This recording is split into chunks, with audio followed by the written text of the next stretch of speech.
Nouvel homme fort des matinées de France 2, Bruno Guillon rassemble plus d'1 million de téléspectateurs avec chacun son tour, son jeu mêlant culture générale, suspens et esprit de bande.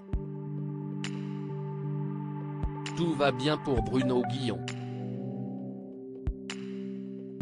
Du lundi au vendredi, il anime chacun son tour et s'amuse avec les 30 candidats qui forment la bande du jeu de France 2.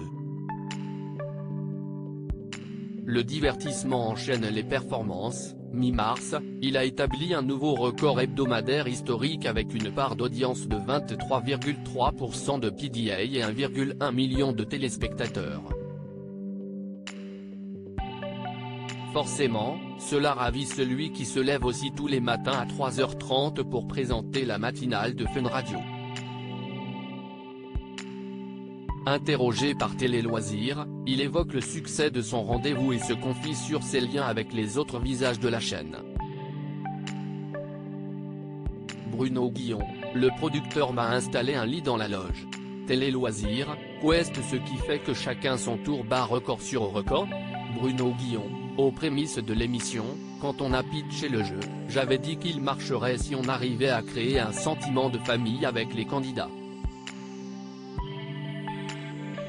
Ils forment vraiment un collectif et ce sont eux qui font le succès de l'émission parce qu'ils sont identifiés, ils sont suivis sur Instagram, ils ont des fans. Le jeu compte 30 candidats récurrents. Cet effet de bande est-il primordial? Ah oui, il est essentiel. Lors des tournages, ils se retrouvent au resto d'à côté, ils se font des bouffes, ils boivent des coups. La dernière fois, j'ai bu une bière avec eux. Je pense que ça se ressent à l'antenne.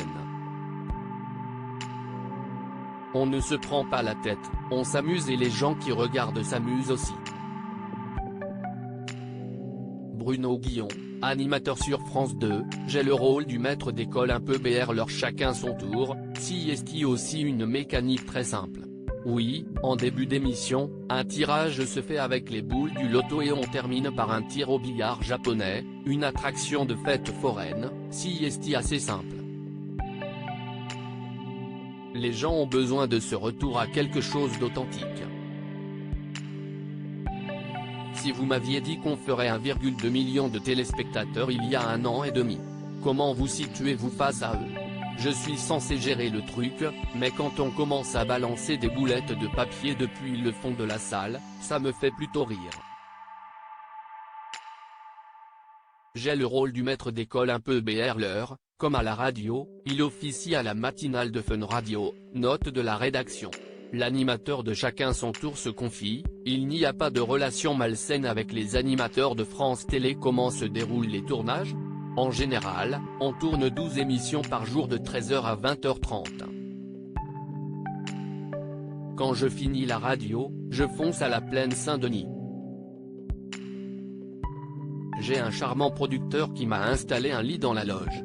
Je me couche sous une vraie couette, je dors pendant 1h30, je me douche et on attaque. Tous les jeux de France Télé marchent très bien. Y a-t-il un esprit de bande avec les autres animateurs du groupe? Je vis une histoire magique, gamin, j'adorais Nagui comme animateur et j'ai la chance aujourd'hui de l'avoir parmi mes amis proches. Il est drôle et brillant, je l'aimais profondément. Je suis très pote avec Olivier Mine, j'adore Sidonie Bonnec, on s'entend super bien avec Laurence Boccolini. Il y a un vrai truc. On a la chance d'être sur une chaîne où on ne se tire pas la bourre. Il n'y a pas de relation malsaine mais un vrai esprit de famille. À lire aussi ça me demandait trop d'organisation. Magali, chacun son tour, dévoile ce qu'elle fait de ses gains.